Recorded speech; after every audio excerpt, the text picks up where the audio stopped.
In 2023, a telescope found a gas in the atmosphere of a planet 111 light years away on Earth. That gas is produced almost exclusively by living things.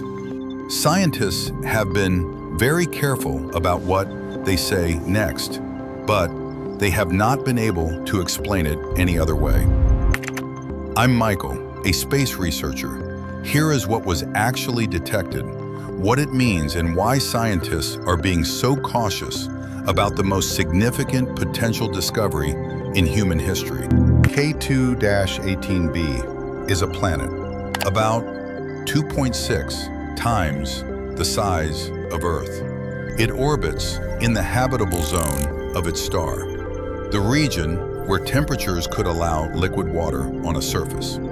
Scientists think it may be what they call a Hycean world, a planet covered in a deep ocean, wrapped in a hydrogen-rich atmosphere. If that model is correct, the conditions beneath that atmosphere could support life. In 2023, the James Webb Space Telescope pointed at K2-18b as it passed in front of its star. As starlight filtered through the planet's atmosphere, Webb read the chemical fingerprints left behind. Two things showed up that stopped the team: carbon dioxide and dimethyl sulfide. Carbon dioxide is common. It shows up in the atmospheres of many planets. Its presence alone means nothing unusual. Dimethyl sulfide is different on Earth. Dimethyl sulfide is produced almost entirely by marine phytoplankton, tiny ocean organisms. It is the chemical responsible for the smell of the sea. No known geological or chemical process produces it in meaningful quantities without biology involved. Finding it in the atmosphere of a planet 111 light years away, on a world that models suggest could have a vast ocean, is not nothing. The detection is not confirmed yet. The signal is strong enough to be taken seriously, but not strong enough to be called definitive. Follow-up observations with Webb are underway.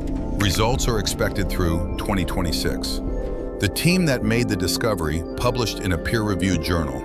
They stated clearly that the most straightforward explanation for the dimethyl sulfide signal is biological activity. They also stated clearly that they are not claiming to have found life. That gap between the most straightforward explanation and confirmed finding is where science lives. Right now, the reason scientists are not making this announcement in bigger terms is not because they are hiding something. It is because the consequences of being wrong are enormous.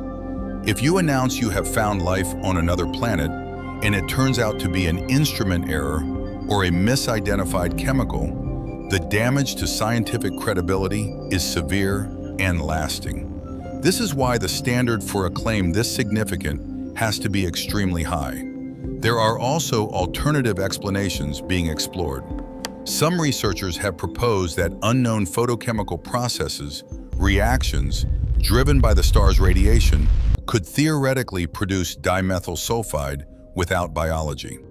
Those processes have not been demonstrated in a laboratory, but they have not been ruled out either. What has to happen next is more observations, different instruments, different methods, independent teams analyzing the same data and arriving at the same conclusion. Webb is doing those observations right now. We have one confirmed example of life in the universe. This planet, everything else is inference and calculation and probability. K2-18b is either the second example or a very interesting false alarm. Either answer matters. A confirmed false alarm means we develop better methods for ruling out abiotic sources of biosignature gases.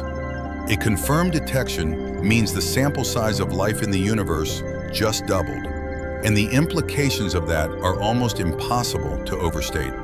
The Webb data is coming, probably within the next year. This is the most important scientific result since the detection of gravitational waves. And unlike gravitational waves, The answer it gives will be understood immediately by every person on Earth.